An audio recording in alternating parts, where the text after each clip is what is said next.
예, 감사합니다. 예, 존경하는 애국 국민과 자유시민 그리고 애국당원 여러분, 오늘 저는 제2차 미국 정상회담과 다가오는 위기에 대해서 말씀드리겠습니다. 아시다시피 27일, 28일 미국 정상회담 일정이 잡혔습니다. 그런데 지금까지 나오고 있는 여러가지 내용을 봐서 사실 조짐이 그렇게 좋지가 않습니다. 첫 번째는 이번 정상회담은 트럼프가 조르다시피 해가지고 이루어진 회담입니다. 작년에 1차 회담은 김정은이 요구해서 이루어진 회담인데 비해서 이번에는 트럼프가 요구해서 이루어진 2차 회담이기 때문에 사실 이번 회담에 갑의 위치에 있는 사람은 김정은입니다. 이런 점이 상당히 우려되는 점입니다. 두 번째, 지금 최근 벌어진 일련의 국내 정치 사태로 인해서 이 문재인 정권이 사실상 내임덕이 빠진 상황 아니겠습니까? 이 문재인을 구출해줄 유일한 탈출구가 북한밖에 없습니다. 그런 점에서 북한이 이번에 27로 낙을 잡은 것은 제가 봐가지고 아마 북한이 일정을 잡은 것으로 보여집니다. 작년 1차 정상회담도 북한이 일정을 잡은 겁니다. 참고로 말씀드리면 북한, 특히 정상회담과 관련돼서 이루어지는 모든 일정은 마지막에는 북한이 결정한다는 사실을 여러분이 참고로 알아주셔야 되겠습니다. 그렇기 때문에 지금 위기에 빠진, 탄핵 공세에 빠진 문재인을 구출하기 위해서 북한이 무엇인가 성과를 낼 가능성이 상대적으로 높다는 점을 얘기하지 않을 수가 없습니다. 그런 점에서 상당히 우려가 되는데, 여기서 이제 우리가 볼 것은 무엇이냐, 비핵화가 과연 이루어질 것이냐 하는 부분하고, 사실 그것보다 더 중요한 것이 종전선언과 평화협정과 관련된 내용이 나오느냐 하는 부분입니다. 여러분, 작년 4월 27일인가요? 남북정상회담이 열렸을 때 그 당시 남북정상이 합의한 내용이 무엇이냐? 핵심은 평화체제 구축입니다.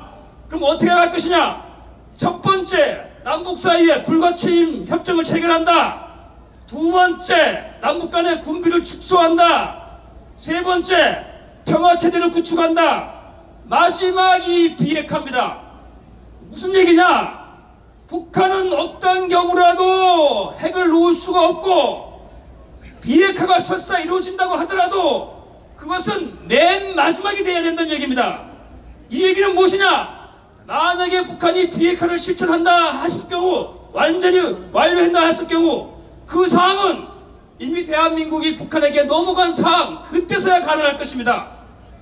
그렇기 때문에 이번 2차 미국 정상회담에서는 제가 봤을 땐 현실적으로 어정쩡한 타협이 이루어질 가능성이 상당히 높습니다.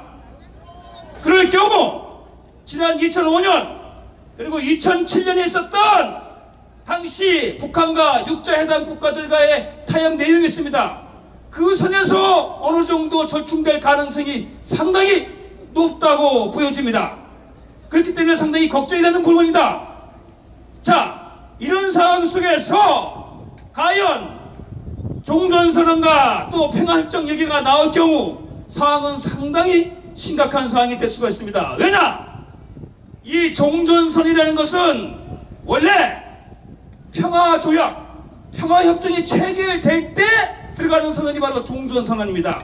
그렇기 때문에 종전선언은 원래대로 가게 되면 평화조약이나 평화협정을 체결할 때 그 내용에 같이 들어가야 되는데, 왜 이것을 분리해가지고 종전선언부터 하고 평화협정을 가자고 하느냐? 간단합니다. 종전선언을 하게 되면 평화협정으로 갈 수밖에 없는 명분이 생깁니다. 두 번째가 뭐냐? 종전선언을 하게 되면 지금 북한에 대해서 가해지고 있는 대북제재가 완화되거나 이완될 가능성이 상당히 높아집니다. 자, 그래서 제가 걱정되는 것이 트럼프가 오늘도 그 얘기를 했습니다. 북한이 경제강국이 돼야 된다, 이 얘기를 했어요. 최근에 경제 얘기를 많이 했습니다. 자, 그래서 제가 좀 우려되는 부분들이, 북한이 뭐 영변 핵시설을 폐기하겠다, 이미 다 공물이 되어진 거 말입니다. 그리고 뭐 ICBM을 가지고 더 이상 하지 않겠다, 뭐 이런 어줍지 않은 내용을 가지고 제시하면서 미국이 거기서 타협될 가능성을 배제할 수가 없습니다.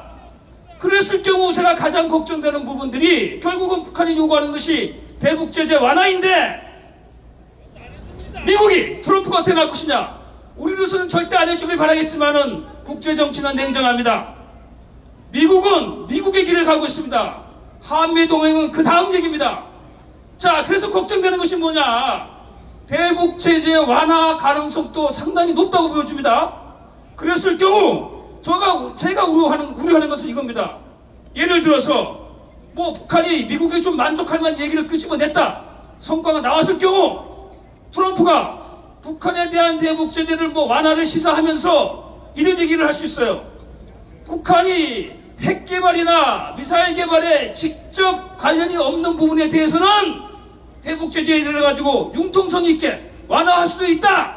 이런 이야기가 나올까 저 걱정이 되는 겁니다. 그렇게 될 경우 사실상 대북 제재가 붕괴될 가능성이 높고 작년에 합의한 남북 간의 여러 가지 협력 사항이 올해 아주 구체적으로 급진전될 가능성도 우리가 배제할 수가 없습니다.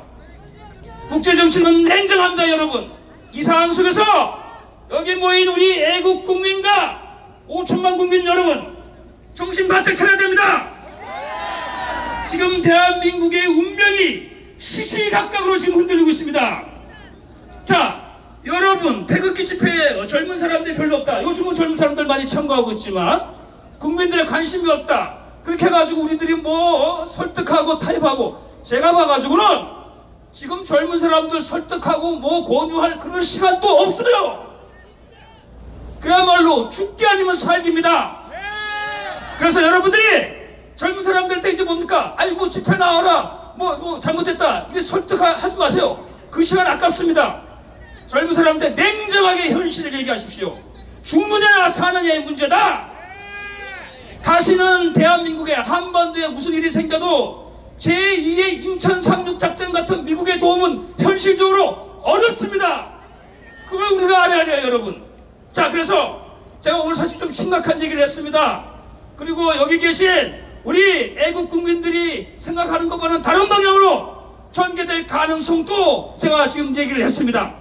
그렇기 때문에 이제 없습니다. 사실 미국도 믿을 수 없는 상황입니다. 지금은 미국은 미국의 길을 가고 있는 것이고, 또 문제는 미국이 아무리 도와주려고 해도 대한민국 내부에 이 썩은 암덩어리는 미국도 손을 댈 수가 없다는 점입니다. 미국이 주사파를 가지고 없앨 수 있습니까?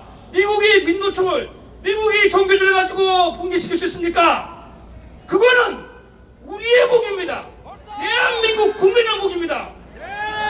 그렇기 때문에 여기 계신 여러분들이 정말 2019년 죽느냐 사느냐 사생결단의 각오로서 대한민국을 살리는데 더 한층 갈층 나설 수밖에 없다는 현실을 냉정하게 깨달아 주시기 바랍니다. 그렇습니다. 마지막으로 하겠습니다. 정말 절벽에 빠진 대한민국, 이제 여기 모이신 태극기 애국 시민 여러분 아니고서는 희망이 없습니다. 절의 고도입니다. 아무도 도와줄 사람이 없습니다. 죽음을 각오하고 2019년 싸움에 나설 준비가 되어 있습니까? 우리 모두 함께 나갑시다. 제가 앞장서겠습니다. 감사합니다.